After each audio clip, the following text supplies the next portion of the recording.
भारत माता की। मैं मर्यादा पुरुषोत्तम भगवान श्री राम और भगवान श्री कृष्ण की धरती से राम कृष्ण परमहंस जी की और चैतन्य महाप्रभु की इस पावन धरती पर आपके बीच में आया हूं। मैं इस धरती को कोटि कोटि नमन करते हुए आप सबका हृदय से अभिनंदन करता हूं। इस चुनावी सभा के माध्यम से बंगाल की इस धरती को प्रणाम करने का एक अवसर प्राप्त हुआ है। मैं इस धरती को कोटि कोटि नमन करते हुए आप सबका हृदय से अभिनंदन करता हूं। भाइयों बहनों, हृदय से अभिनंदन करता हूं। भाइयों बहनों, बंगाल की पीड़ा के साथ जुड़ने के लिए भारतीय जनता पार्टी आपके साथ खड़ी आई हुई है।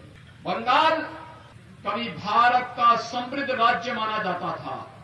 बंगाल कभी भारत का औद्योगिक राज्य माना जाता था। बंगाल की प्रति व्यक्ति आय भारत की प्रति व्यक्ति आय से अधिक थी, लेकिन धीरे धीरे करके पहले कांग्रेस ने, फिर कम्युनिस्टों ने और फिर आज टीएमसी ने बंगाल के उद्योगों को नष्ट करके यहां के नौजवानों को बेरोजगार कर दिया। आज बंगाल में उद्योग नहीं, लेकिन टीएमसी का भ्रष्टाचार का उद्योग फल फूल रहा है।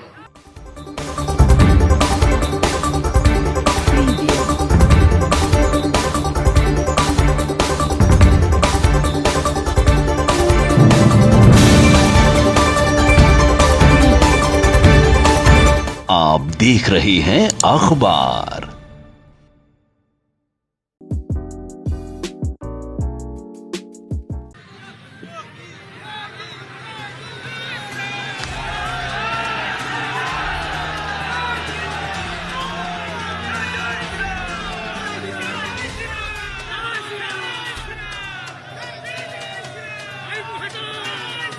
भारत माता की।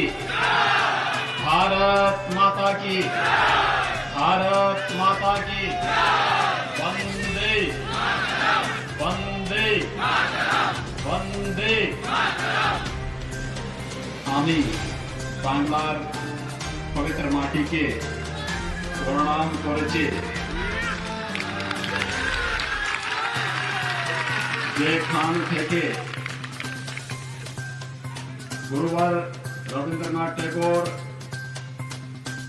चैतन्य महाप्रभु, नेताजी सुभाष चंद्र बोस, रामकृष्ण परमहंस, स्वामी विवेकानंद एवं और अनेक महान पुरुष বেরিয়েছেন। আমার ভাগ্য যে আমি এই মাটিতে এসছি আপনাদের কাছে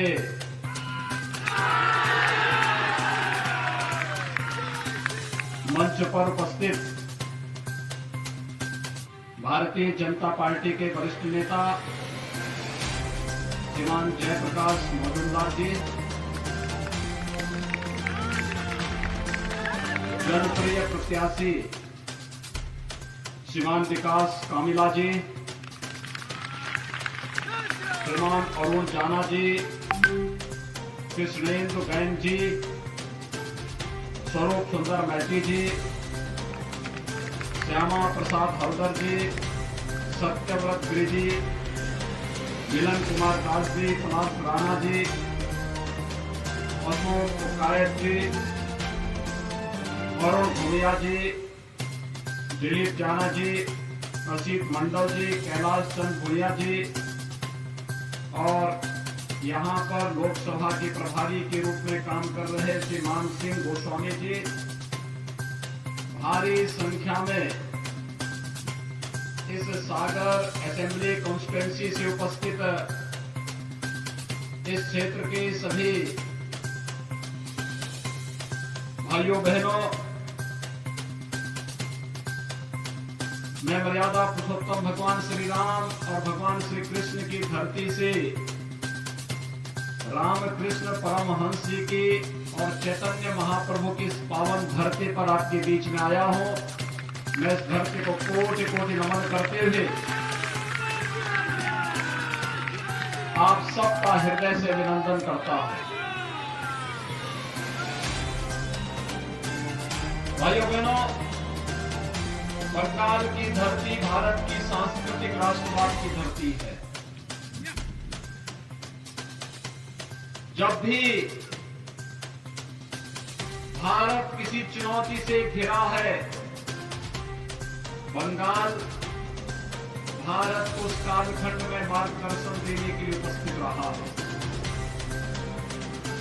याद करिए, कवि चैतन्य महाप्रभु ने इस पूरे क्षेत्र में अपनी भक्ति से सनातन धर्म को जीवित रखने का कार्य किया था। और कभी रामकृष्ण परमहंस ने अपनी साधना से बंगाल की धरती को एक नई ऊंचाइयां दी। कभी इस धरती से नेताजी सुभाष चंद्र बोस ने भारत की आजादी का बिगुल फूंका था और कहा था, तुम मुझे खून दो, मैं तुम्हें आजादी दूंगा। और बंगाल की धरती है जहां से स्वामी विवेकानंद ने वैश्विक मंच पर कहा था कि गर्व से कहो हम हिंदू हैं। और पूरी दुनिया के मंच पर जाकर के न केवल बांग्लादेश बंगाल का, बल्कि भारत की संस्कृति और भारत की परंपरा को वैश्विक मान्यता देने का कार्य किया था। तो बंगाल की धरती है जहां गुरुदेव रविंद्रनाथ टैगोर ने भारत का पहला नोबेल प्राइज प्राप्त किया था और भारत को राष्ट्रगीत देकर के पूरे भारत में आजादी के बाद राष्ट्रगीत के रूप में किसी की कृति को महत्व मिला था तो गुरुदेव रविंद्रनाथ टैगोर की कृति जन गण मन को मिला। और भाइयों बहनों, ये बंगाल की धरती है जिसने भारत को राष्ट्रगीत दिया वंदे मातरम के रूप में, जो भारत की आजादी का अमर गीत बन गया, जिसको गाते गाते हमारे क्रांतिकारी फांसी के फंदे पर झूल जाते थे। लेकिन विदेशी आक्रांताओं की, विदेशी फिरंगियों की गुलामी को उन्होंने स्वीकार नहीं किया। ये बंगाल की धरती है जहां से नेताजी सुभाष चंद्र बोस ने और डॉक्टर श्यामा प्रसाद मुखर्जी ने भारत की आजादी के बिगुल को एक नई ऊंचाइयां दी थी। और इसलिए बंगाल की धरती हमारे लिए अनेक प्रकार से पवित्र धरती है। ये धरती हमारे लिए इसलिए भी महत्वपूर्ण है कि सागर में मायापुर, नवद्वीप, दक्षिणेश्वर, कालीघाट, तारापीठ, बंकेश्वर और कपिल मुनि के पवित्र आश्रम इसी बंगाल की धरती पर है। और भारतवासी जब यहां पर काली बाड़ी की काली माई का दर्शन करने के लिए आता है, अपने को धन्य धन्य महसूस करता है। और आज तो मुझे आपके बीच में आकर के इस चुनावी सभा के माध्यम से बंगाल की इस धरती को प्रणाम करने का एक अवसर प्राप्त हुआ है। मैं इस धरती को कोटि कोटि नमन करते हुए आप सबका हृदय से अभिनंदन करता हूं। भाइयों बहनों, हृदय से अभिनंदन करता हूं। भाइयों बहनों, बंगाल की पीड़ा के साथ जुड़ने के लिए भारतीय जनता पार्टी आपके साथ खड़ी आई हुई है। बंगाल कभी भारत का समृद्ध राज्य माना जाता था। बंगाल कभी भारत का औद्योगिक राज्य माना जाता था। बंगाल की प्रति व्यक्ति आय भारत की प्रति व्यक्ति आय से अधिक थी। लेकिन धीरे धीरे करके पहले कांग्रेस ने, फिर कम्युनिस्टों ने और फिर आज टीएमसी ने बंगाल के उद्योगों को नष्ट करके यहाँ के नौजवानों को बेरोजगार कर दिया। आज बंगाल में उद्योग नहीं, लेकिन टीएमसी का भ्रष्टाचार का उद्योग फल फूल रहा है। टीएमसी के गुंडे किस तरीके से यहाँ पर अराजकता और गुंडागर्दी का माहौल पैदा कर रहे हैं, ये किसी से छुपा हुआ नहीं है। और यही कहने के लिए आया हूं, अभी 8 दिन दिन पहले भारतीय जनता पार्टी के विस्तारक की निर्मम हत्या यहां पर हुई है और हम आपसे कहने के लिए आए हैं भाइयों बहनों, ज्यादा दिन नहीं, कुल मिलाकर के 40 दिन का समय है और 40 दिन के बाद भी आप देखना कि 35 दिन के बाद उल्टी गिनती प्रारंभ हो जाएगी टीएमसी के गुंडों की, क्योंकि तब बंगाल के अंदर तब टीएमसी की सरकार नहीं, भारतीय जनता पार्टी की सरकार होगी और इन सभी गुंडों को ढूंढ करके कानून के शिकंजे में डालने का कार्य किया जाएगा। और यही आश्वासन देने के लिए आज हम सब आपके बीच आए हैं। यहां पर न रोजगार की व्यवस्था दी, न नौकरी की व्यवस्था दी, उद्योग धंधे बंद हो गए। टीएमसी के गुंडे तोलाबाजी करके विकास के लिए आने वाले पैसे को जबरन हड़पने का काम करते हैं और यहां की जनता विकास के नाम पर देखती रह जाती है। विगत वर्ष यहां पर एक साइक्लोन आया था। प्रधानमंत्री मोदी जी ने 1000 करोड़ रुपए की घोषणा यहां के लोगों को सहायता देने के लिए किया, लेकिन पैसा टीएमसी के गुंडों ने हड़प लिया। जनता के पास पैसा गया ही नहीं, रात पहुंची ही नहीं। सरकार ने जनता के सामने ये पहुंचने ही नहीं दिया। इसका मतलब टीएमसी का विकास में कोई रुचि नहीं। ममता दीदी पिछले 10 वर्षों से मुख्यमंत्री है और भाइयों बहनों, मुख्यमंत्री के रूप में 10 वर्षों में उन्होंने बंगाल के अंदर कितने लोगों को मकान दिया है, प्रधानमंत्री आवास कितने लोगों को दिया है, ये पूछा जाना चाहिए। अकेले उत्तर प्रदेश में 4 वर्ष में भारतीय जनता पार्टी की सरकार ने 40 लाख गरीबों को एक आवास यूपी के अंदर दिया है। 1,38,00,000 गरीब परिवारों को निःशुल्क विद्युत के कनेक्शन दिए हैं। 1,35,00,000 गरीब परिवारों को रसोई गैस का निःशुल्क कनेक्शन दिया है। 2,61,00,000 गरीब परिवारों को एक शौचालय उपलब्ध कराया है। 6 करोड़ लोगों को आयुष्मान भारत में 5 लाख रुपए की स्वास्थ्य बीमा का, आरोग्यता का बीमा कवर उपलब्ध करवाया है। और भाइयों बहनों, 2,42,00,000 किसान परिवारों को 6,000 रुपए सालाना प्रधानमंत्री किसान सम्मान निधि देने का काम किया है। मैं पूछना चाहता हूं ममता दीदी से, आखिर ये लाभ बंगाल की जनता को क्यों नहीं मिल पा रहा है? अगर उत्तर प्रदेश की जनता को ये लाभ मिल पा रहा है तो फिर बंगाल की जनता को ये लाभ क्यों नहीं मिल पा रहा है? कारण साफ है, टीएमसी की सरकार का लोक कल्याण में, जन कल्याण में, जनता के हितों पर कोई ध्यान नहीं है।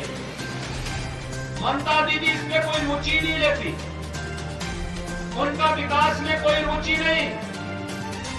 न हाईवे, न रेलवे, न एयरपोर्ट, न एम्स, न मेडिकल कॉलेज, ये कुछ भी दीदी नहीं बनने देगी यहां, क्योंकि दीदी को तो एक ही काम करना है। अब तो दीदी इस भगवे कपड़े से भी घबराने लग गई है।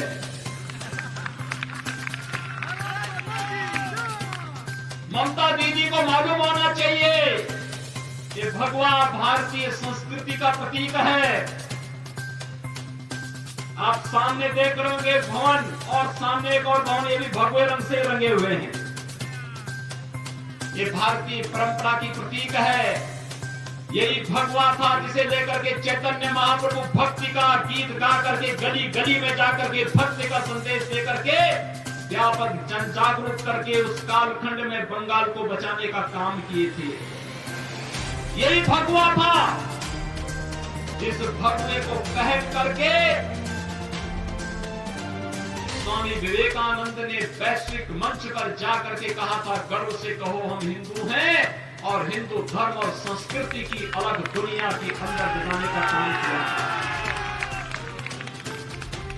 यही भगवा है जब सूर्य देव उगते हैं इसी भगवा लालिमा के साथ वह एक नई जीवंतता हमें प्रदान करते हैं। और यही तो भगवा है। जैसे हम जब अष्टमी के दिन मां काली की पूजा करते हैं तो मां काली को भी यही हम अर्पित करते हैं, भगवा की परंपरा पर। और अब तो ममता दीदी को भगवा से भी चिढ़ हो गई और वह भगवान राम से भी चिढ़ने लग गई है। अब वो कहती है कि जय श्री राम नहीं बोला जाना चाहिए। ममता दीदी को मालूम होना चाहिए कि उत्तर प्रदेश के अंदर भी एक सरकार थी, वह भी जय श्री राम के नारे को बैन करना चाहती थी। उत्तर प्रदेश की जनता ने उस पार्टी की जवान को बंद कर दिया है और आज उत्तर प्रदेश के अंदर भारतीय जनता पार्टी की सरकार है। जब भी श्री राम के जय जयकार करने पे कोई सरकार रोक लगाएगी तो जनता भाजपा को फिर सत्ता में लेकर के आएगी। और यही तो हम कहने के लिए आए हैं। बंगाल के अंदर हर एक ओर से एक ही आवाज आ रही है और वह आवाज है कि भाजपा भाजपा भाजपा। मोदी जी के नेतृत्व में आज पूरा भारत एक भारत श्रेष्ठ भारत की परिकल्पना को साकार कर रहा है। आखिर इसी बंगाल की धरती पर तो डॉक्टर श्यामा प्रसाद मुखर्जी जी का जन्म हुआ था और डॉक्टर श्यामा प्रसाद मुखर्जी ने इसी बंगाल की धरती से एक नारा दिया था और वह नारा दिया था, एक देश में दो प्रधान, दो निशान, दो विधान नहीं चलेंगे। जब जम्मू कश्मीर के अंदर कांग्रेस की कुटिल नीति के कारण भारत के संविधान में धारा 370 जोड़ने की कुत्सित चेष्टा हुई थी, उसके खिलाफ किसी ने आवाज उठाई थी। तो बंगाल की धरती पर पैदा हुए महान सपूत डॉक्टर श्यामा प्रसाद मुखर्जी ने उसके खिलाफ आवाज उठाई थी। और भाइयों बहनों, डॉक्टर मुखर्जी के उस सपने को साकार करने का काम किया है प्रधानमंत्री मोदी जी ने और गृह मंत्री अमित शाह जी ने, जिन्होंने कश्मीर में धारा 370 समाप्त करके आज जम्मू कश्मीर के अंदर एक व्यवस्था बना दी है कि अगर 24 परगना क्षेत्र के नौजवान भी जम्मू कश्मीर में जमीन खरीदना चाहेंगे तो उनको वहां पर इसकी पूरी स्वतंत्रता होगी, कोई उसे रोक नहीं सकता है। भाइयों बहनों, आज देश के अंदर आतंकवाद के खिलाफ लड़ाई कैसे लड़ी जानी चाहिए, ये लड़ाई को लड़ने का कार्य प्रधानमंत्री मोदी जी के नेतृत्व में देश लड़ रहा है। पाकिस्तान भारत के अंदर घुस करके पहले आतंकी घटनाओं को अंजाम देता था, लेकिन आज जब भारत के बहादुर जवान पाकिस्तान के अंदर घुस करके सर्जिकल स्ट्राइक को अंजाम देते हैं, आतंकी कैंपों को नष्ट करते हैं, तो पाकिस्तान की भी झिग्गी बन जाती है। पाकिस्तान भी आज वहां पर अब स्वयं बचाव की मुद्रा में खड़ा होता है और यह कार्य करके दिखाया है भारतीय जनता पार्टी की मोदी जी के नेतृत्व की सरकार ने। जब दोनों सरकारें एक होती हैं, केंद्र की सरकार और प्रदेश की सरकार, वो डबल इंजन का काम करती है। डबल इंजन, ये डबल इंजन केंद्र में मोदी जी और बंगाल में भी बीजेपी, ये जब दोनों एक साथ चलेंगे तो बंगाल के अंदर विकास चलेगा, नौजवानों को रोजगार और नौकरी मिलेगी, किसानों को किसान सम्मान निधि मिलेगा, माताओं और बहनों को भी सम्मान मिलेगा, मकान मिलेगा, आवास मिलेगा, जन सुविधाओं का लाभ मिलेगा, गरीबों को राशन मिलेगा, मछुआरों को प्रधानमंत्री किसान सम्मान निधि की तर्ज पर एक सम्मान निधि देने का कार्य होगा और सागर के तटवर्ती क्षेत्रों में रहने वाले लोगों को उनकी बुनियादी सुविधाओं का लाभ मिल करके उनकी आजीविका को सुरक्षित करने का कार्य होगा। और यही तो भारतीय जनता पार्टी आप सबसे कहने के लिए आई है। ये ममता दीदी नहीं करेगी। लोक कल्याण में, जन कल्याण में, विकास में उनकी रुचि नहीं है। वो तो अब भाई भतीजेवाद में पड़ गई है और भाई भतीजेवाद के कारण अब ममता दीदी का विकास में कोई रुचि भी नहीं रह गई है। अराजकता का एक नया तांडव पैदा करना चाहती है। 2 वर्ष पहले पंचायत चुनाव में कितनी हिंसा हुई थी बंगाल के अंदर, लोगों को नामांकन तक नहीं करने दिया गया था। लेकिन आज मैं आपसे इस बात के लिए आश्वासन देने के लिए आया हूं, भाइयों बहनों, आप भारतीय जनता पार्टी का समर्थन करिए।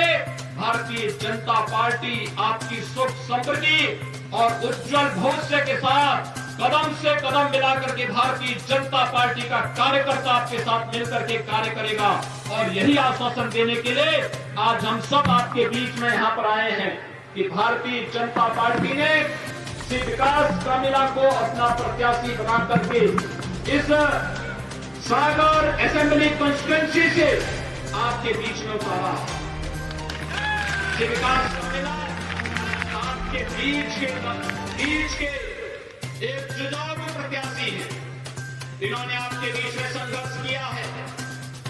इन्होंने यहां पर आकर के आपके हितों के लिए कार्य किया है और ये आने वाले समय में भी बंगाल के अंदर भारतीय जनता पार्टी का कमल चुनाव चिन्ह को लेकर के भारतीय जनता पार्टी को विजयी बनाने के लिए आज आपके बीच में यहां पर उपस्थित हुए हैं। मैं आप सबका आह्वान करूंगा, आप लोग सभी श्री विकास कामिला को समर्थन देंगे। सभी लोग सहमत हैं?